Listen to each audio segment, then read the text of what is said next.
How to fix Outlook cannot expand folder. First of all, you can use this method. Remove the add-ins. Open Outlooks,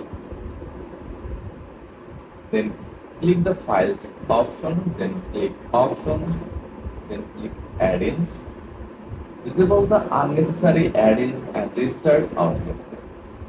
Then remove and re-add your email account. Again, open Outlook,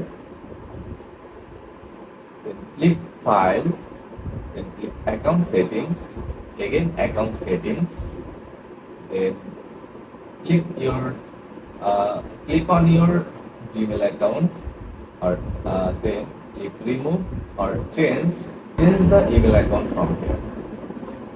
Finally, you can use this method.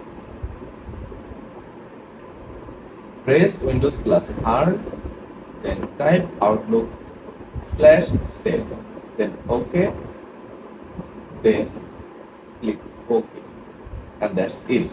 If this guide was helpful, don't forget to like and subscribe for more quick tutorials. Thanks for watching.